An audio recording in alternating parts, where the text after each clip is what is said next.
नमस्कार दोस्तों, कौटिल्य बलरामपुर के YouTube चैनल पर आपका स्वागत है। मंगलवार रात 8:52 पर नेपाल में भूकंप आया।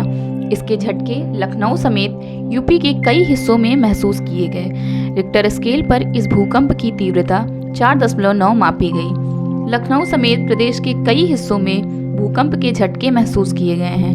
रिक्टर पैमाने पर तीव्रता 4.9 मापी गई है। इसका केंद्र उत्तराखंड में भारत नेपाल सीमा पर जमीन से 10 किलोमीटर नीचे था।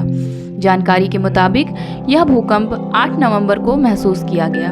यह भूकंप करीब रात 8:52 पर आया था।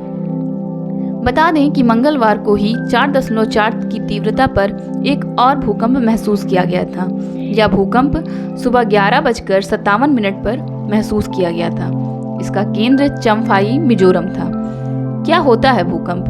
भूकंप या भूचाल पृथ्वी की सतह के हिलने को कहते हैं। यह पृथ्वी के स्थल मंडल यानी लिथोस्फीयर में ऊर्जा के अचानक मुक्त हो जाने के कारण उत्पन्न होने वाली भूकंपीय तरंगों की वजह से होता है। भूकंप बहुत हिंसात्मक हो सकते हैं और कुछ ही क्षणों में लोगों को गिराकर चोट पहुंचाने से लेकर पूरे नगर को ध्वस्त कर सकने की इसमें क्षमता होती है। भूकंप का मापन भूकंप मापी यंत्र से किया जाता है, जिसे सीस्मोग्राफ कहा जाता है। एक भूकंप का आघूर्ण परिमाण मापक्रम पारंपरिक रूप से नापा जाता है। यह संबंधित और अप्रचलित रिक्टर परिमाण लिया जाता है। 3 या उससे कम रिक्टर परिमाण की तीव्रता का भूकंप अक्सर अगोचर होता है, यानी ना पता चलने वाला होता है, जबकि 7 रिक्टर की तीव्रता का भूकंप बड़े क्षेत्रों में गंभीर क्षति का कारण होता है। झटकों की तीव्रता का मापन विकसित मरकैली पैमाने पर किया जाता है।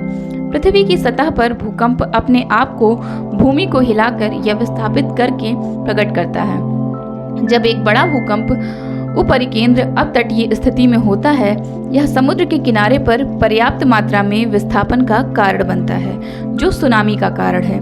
भूकंप के झटके कभी कभी भूस्खलन और ज्वालामुखी गतिविधियों को भी पैदा कर सकते हैं। सर्वाधिक सामान्य अर्थ में किसी भी सीस्मिक घटना का वर्णन करने के लिए भूकंप शब्द का प्रयोग किया जाता है। एक प्राकृतिक घटना या मनुष्यों के कारण हुई कोई घटना जो सीस्मिक तरंगों को उत्पन्न करती है। अक्सर भूकंप भूगर्भीय दोषों के कारण आते हैं। भारी मात्रा में गैस प्रवास, पृथ्वी के भीतर मुख्यतः गहरी मीथेन, ज्वालामुखी, भूस्खलन और नाभिकीय परीक्षण ऐसे मुख्य दोष हैं। भूकंप के उत्पन्न होने का प्रारंभिक बिंदु केंद्र या हाइपोसेंटर कहलाता है। शब्द उपरिकेंद्र का अर्थ है भूमि के स्तर पर ठीक इसके ऊपर का बिंदु। अरब और यूरेशियन प्लेट के बीच तिर्यक अभिकेंद्रित प्लेट सीमा, जहां यह जाग्रोस पहाड़ों के पश्चिमोत्तर हिस्से से होकर जाती है। इस प्लेट सीमा से संबंधित विरूपण एक बड़े पश्चिम दक्षिण सीमा के लंबवत लगभग शुद्ध दबाव गति तथा वास्तविक प्लेट सीमा के नजदीक हाल ही में हुए मुख्य दोष के किनारे हुए लगभग शुद्ध स्ट्रीक स्लिप गति में विभाजित है। इसका प्रदर्शन भूकंप की केंद्रीय क्रियाविधि के द्वारा किया जाता है। सभी टेक्टोनिक प्लेट्स में आंतरिक दबाव क्षेत्र होते हैं, जो अपनी पड़ोसी प्लेटों के साथ अंतःक्रिया के कारण तलछटी लदान या उतराई के कारण उत्पन्न होते हैं। ये तनाव उपस्थित दोष सतहों के किनारे विफलता का पर्याप्त कारण हो सकते हैं। अतः यह प्लेट भूकंप को जन्म देते हैं।